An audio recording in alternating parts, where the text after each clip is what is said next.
ಎಲ್ಲರಿಗೂ ನಮಸ್ತೆ. ನಮ್ಮ ಕಾಫಿ ಪೇಸ್ಟ್ ಚಾನಲ್ಗೆ ತಮಗೆಲ್ಲರಿಗೂ ಸ್ವಾಗತ. ಇವತ್ತು ನಾವು ಸಿಂಪಲ್ ಆ್ಯಂಡ್ ಡಿಲಿಷಿಯಸ್ ಆಗಿರುವಂತಹ ಬಗಾರಾ ರೈಸ್ನ ಮಾಡೋಣ. ಹೋಟೆಲ್ ಸ್ಟೈಲ್ ಫ್ಲೇವರ್ನ ಕೊಡುತ್ತೆ. ಹಾಗಿದ್ರೆ ಈ ಈಸಿ ರೆಸಿಪಿನ ಮಿಸ್ ಮಾಡ್ಕೋಬೇಡಿ. ತಪ್ಪದೆ ನನ್ನ ಚಾನಲ್ನ ಸಬ್ಸ್ಕ್ರೈಬ್ ಮಾಡ್ಕೊಳ್ಳಿ. ಇಲ್ಲಿ ಇವಾಗ ನಾವು ಮೊದಲಿಗೆ ಏನೇನು ಮಸಾಲ ಬೇಕು ನೋಡ್ಕೊಳ್ಳೋಣ. ಇಲ್ಲಿ ನಾವು 1 ಟೇಬಲ್ ಸ್ಪೂನ್ ಜೀರಿಗೆ, 3 ಏಲಕ್ಕಿ, 2 ನಕ್ಷತ್ರ ಹೂವು, 2 ಪಲಾವ್ ಎಲೆ, 1 ಟೇಬಲ್ ಸ್ಪೂನ್ ಒಣ ಮೇಥಿ ಸೊಪ್ಪು, 2 ಪೀಸ್ ಜಾಪತ್ರೆ ಫ್ಲವರ್, 4 ಲವಂಗ, 2 ಸಣ್ಣ ಪೀಸ್ ಕಲ್ಲು ಹೂವು, 2 ಮರಾಠಿ ಮೊಗ್ಗು, ಇನ್ನು 1 ಟೇಬಲ್ ಸ್ಪೂನ್ ಕಾಳುಮೆಣಸು. ಇದಿಷ್ಟನ್ನ ಸಪರೇಟ್ ಆಗಿ ಎತ್ತಿಟ್ಕೊಳ್ಳೋಣ ಮೊದಲಿಗೆ. ಇವಾಗ ನಾವು ಡೈರೆಕ್ಟ್ ಆಗಿ ಬಗಾರಾ ರೈಸ್ನ ರೆಡಿ ಮಾಡ್ಕೊಂಡ್ರೆ ಆಯ್ತು.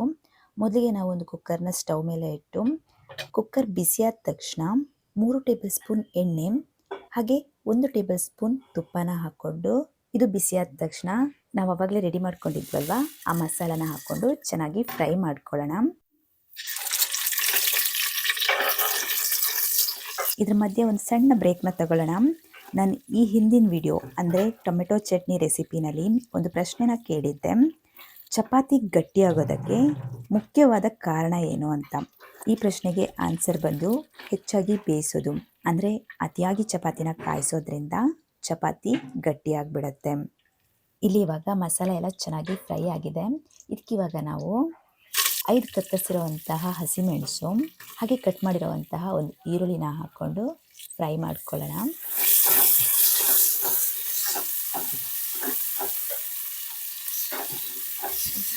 ಇದು ಲೈಟಾಗಿ ಫ್ರೈ ಆದ ತಕ್ಷಣ ಇದಕ್ಕೆ 2 ಟೇಬಲ್ ಸ್ಪೂನ್ ಶುಂಠಿ ಬೆಳ್ಳುಳ್ಳಿ ಪೇಸ್ಟ್ನ ಹಾಕ್ಕೊಂಡು ಇದರ ಹಸಿ ವಾಸನೆ ಹೋಗೋವರೆಗೂ ಫ್ರೈ ಮಾಡ್ಕೊಳ್ಳೋಣ.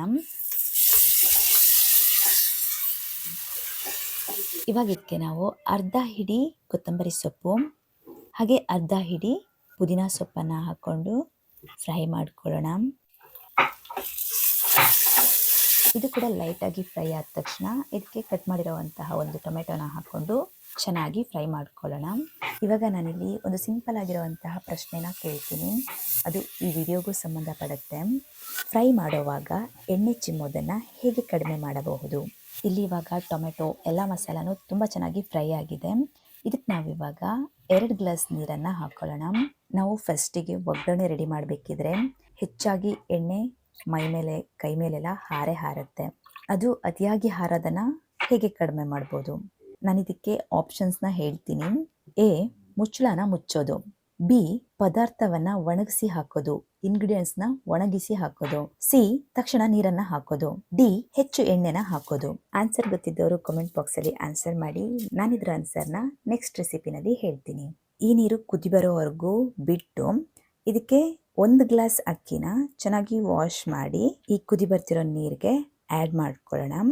ಹಾಗೆ ಇದಕ್ಕೆ ರುಚಿಗೆ ಎಷ್ಟು ಬೇಕೋ ಅಷ್ಟು ಉಪ್ಪನ್ನು ಹಾಕ್ಕೊಂಡು ಕುಕ್ಕರ್ ಮುಚ್ಚಳನ ಮುಚ್ಕೋಬಹುದು. ಆದರೆ ನಾವಿಲ್ಲಿ ಇದು ಅರ್ಧ ಬಾಯ್ಲ್ ಆಗೋವರೆಗೂ ಬಿಟ್ಟು ಆಮೇಲೆ ಕುಕ್ಕರ್ ಮುಚ್ಚಳನ ಮುಚ್ಚಿದ್ದೀವಿ. ಹಾಗೂ ಮಾಡ್ಬೋದು, ಹೀಗೂ ಮಾಡ್ಬೋದು. ಇವಾಗ ನಾವು ಇದನ್ನು 2 ವಿಷಲ್ ಹೊಡ್ಸೋಣ.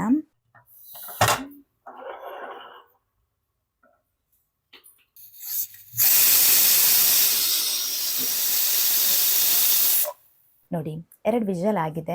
ಇವಾಗ ನಾವು ಇದು ವಿಷಲ್ ಹೋಗಿದೆಯಾ ಅಂತ ಚೆಕ್ ಮಾಡಿ ಕುಕ್ಕರ್ ಲಿಡ್ನ ಓಪನ್ ಮಾಡಿ ಅದನ್ನು ಒಂದು ಸರಿ ಲೈಟಾಗಿ ತಿರುಗಿಸ್ಕೊಂಡು ಸರ್ವ್ ಮಾಡ್ಕೊಂಡ್ಬಿಟ್ರೆ ಬಗಾರಾ ರೈಸ್ ರೆಡಿ.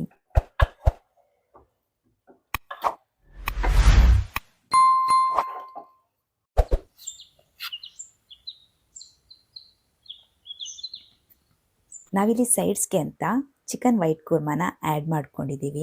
ನೀವು ಬಗಾರಾ ರೈಸ್ ಜೊತೆ ಯಾವ ಸೈಡ್ ಡಿಶ್ನ ಇಷ್ಟಪಡ್ತೀರಾ ಅಂತ ಕಾಮೆಂಟ್ ಬಾಕ್ಸಲ್ಲಿ ತಿಳಿಸಿ. ನಿಮಗೆ ರೆಸಿಪಿ ಇಷ್ಟ ಆಯಿತಾ? ಹಾಗಿದ್ರೆ ನೀವು ಕೂಡ ಟ್ರೈ ಮಾಡಿ. ಹಾಗೆ ನನ್ನ ವಿಡಿಯೋಗೆ ಲೈಕ್ ಕೊಡಿ, ಶೇರ್ ಮಾಡಿ, ಹೀಗೆ ಸಪೋರ್ಟ್ ಮಾಡ್ತಾ ಇರಿ. ಇನ್ನಷ್ಟು ಟೇಸ್ಟಿ ರೆಸಿಪಿ ಜೊತೆ ಮತ್ತೆ ಸಿಗ್ತೀನಿ. ನನ್ನ ವಿಡಿಯೋನ ಕೊನೆವರೆಗೂ ನೋಡಿದ್ದಕ್ಕೆ ಥ್ಯಾಂಕ್ ಯು ಸೋ ಮಚ್.